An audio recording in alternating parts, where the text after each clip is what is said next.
When I heard that Susan Spencer Wendell was going to be in Tallahassee, I knew that I wanted to make sure I got to see you. When I heard you were getting this special award, even before I knew what it was, I wanted to present it to you. And so before presenting this surprise award to you, I want to tell the audience my own personal perspective on you, Susan, a great reporter and a great human being. You and I, do not start crying because I'm going to start crying, okay? No crying. You and I first met in the early 1990s when we both went on a tour of Florida prisons organized by Palm Beach County Circuit Judge Marvin Mounts. I was a newly appointed appellate judge, and you were a reporter with the Palm Beach Post. The one image that I have ingrained from the tour was visiting Florida State Prison, where we walked together down death row. We saw Danny Lee Rawlings. We saw the electric chair, old Sparky. I think some of our group actually sat in it. I don't think we actually did that. We met again 12 years ago in 2000 at the Reporters Workshop here in Tallahassee. Our ultimate bonding experience occurred when we were both at the airport flying back home to West Palm Beach. I thought we were dressed as in business attire. You corrected me and said we were dressed casually. And as we were sitting chatting, we were approached by a newly elected legislator who said to us, "Hi, gals. Would any of you like a job as my legislative assistant?" I responded, "I already have a job."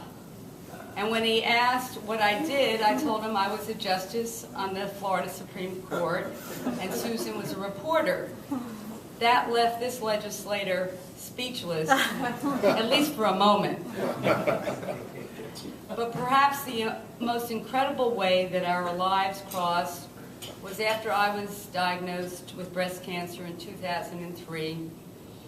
Susan had been reporting on a visit that I made to the Florida Institute for Girls, a high-level commitment program for juvenile girls in West Palm Beach, where I was present to do a class on civics education.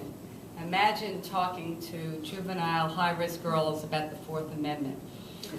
Susan overheard a comment that a friend of mine made to the effect that I had just been diagnosed with breast cancer. Susan came over and asked whether I would be willing to go public with that information. Truthfully, Susan had every right to go public with the story since she had overheard it, and it was not off the record. But Susan's innate instincts as a great human being and a great journalist came together to realize there would be more of a story than a Supreme Court justice being diagnosed with breast cancer. Really, the only question most reporters wanted to know was it fatal? And so I said I would think about it, and you said, when you are ready to talk about it, will you give me the exclusive? And I said yes, and I did. And what followed was several months of a long process of interviews and photographs that ended with a story called The Most Intimate Injustice. I let Susan into my life and into my inner thoughts because I trusted her, and I trusted her to tell my story in a way that would provide inspiration to others diagnosed with breast cancer.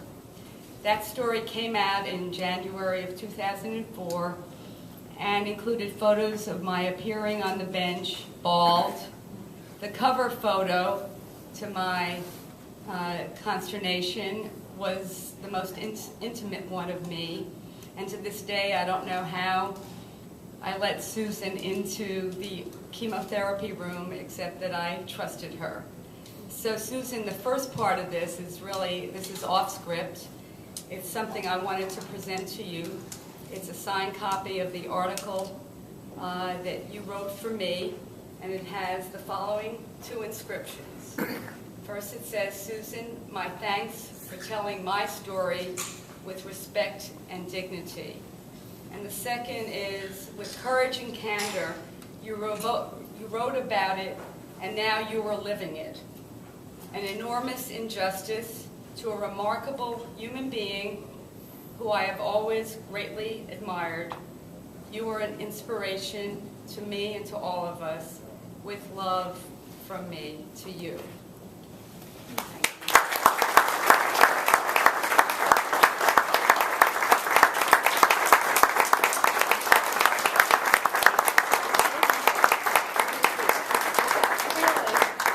That's not actually your award. Here's the award that you're being presented with. You are being presented today with an award for lifetime achievement as a Florida journalist. This award represents the Florida Bar's highest award given to a journalist for taking and living a deep and abiding interest in justice. You deserve it for the sum total of all the articles you have written, for your willingness to look beyond the bare facts to understand the lesson behind the story and to communicate the message to your reading public. You are the type of journalist that everyone should aspire to. You are a role model. You look not to sell papers, but report on events because the public deserves to be well informed on the pressing issues of the day. As her best friend, who's here videoing this, Nancy Canale, observed, Susan has dedicated her life to shining a light on issues society needs to understand.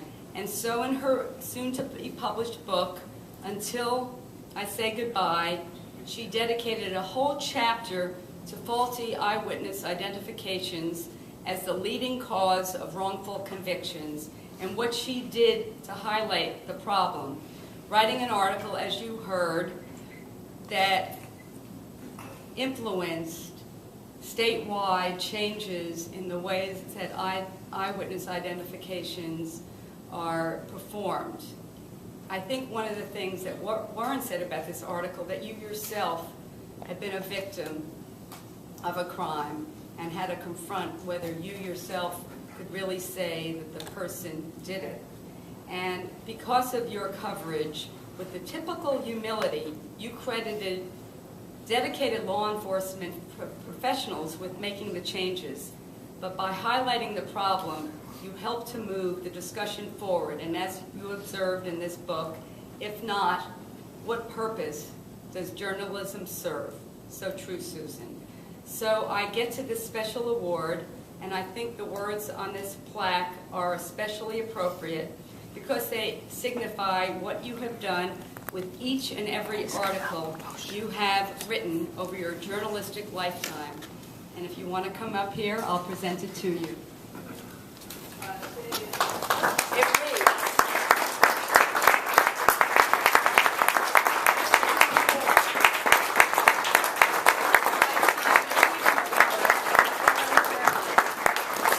thumbs up to Susan Spencer Wendell, an enterprising reporter who, in her own words, considered it, quote, a privilege to go to work each day and grow democracy.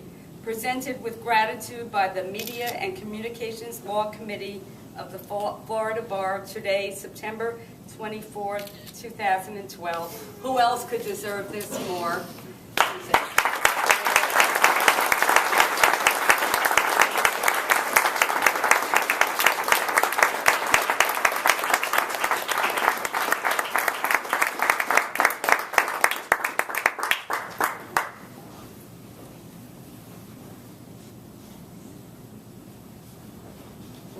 Wait, did you get everything on the award? I hope I didn't. Do never. Thank you. Thank you so much.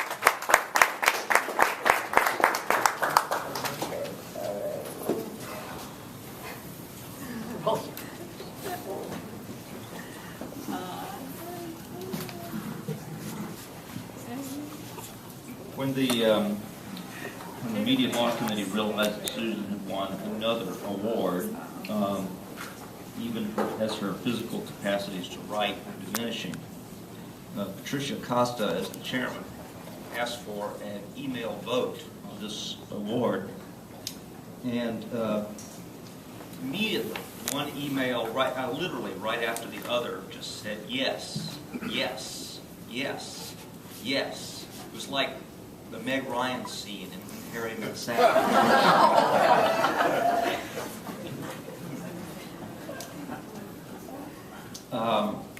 I know Justice Labarga, who has also known me for a long time, is probably keeping his seat only because of my threat of restraining order if he tried to take the microphone.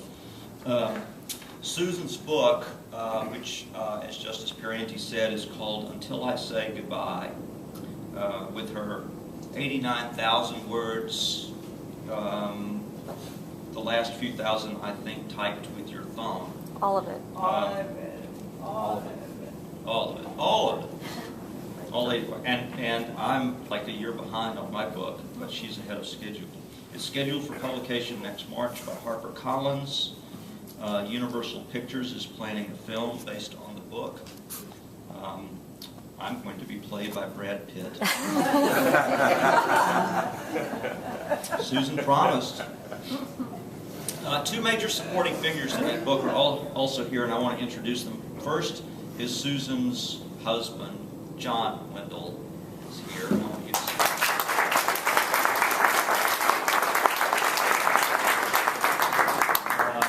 see. And second is Susan's BFF, her companion on some of these interesting journeys of joy and discovery. A familiar person at this workshop too, because of she's the communications director of the Florida Bar Foundation, Nancy Canal.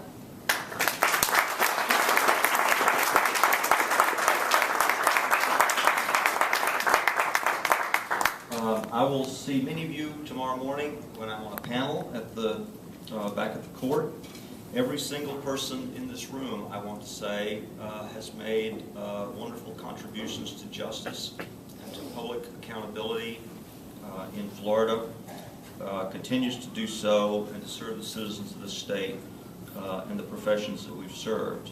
I can't wait to see the stories that might be inspired by what you've learned here and the people you've met here. It's a privilege to share this occasion with you. Thank you for letting me be part of your evening. Good night.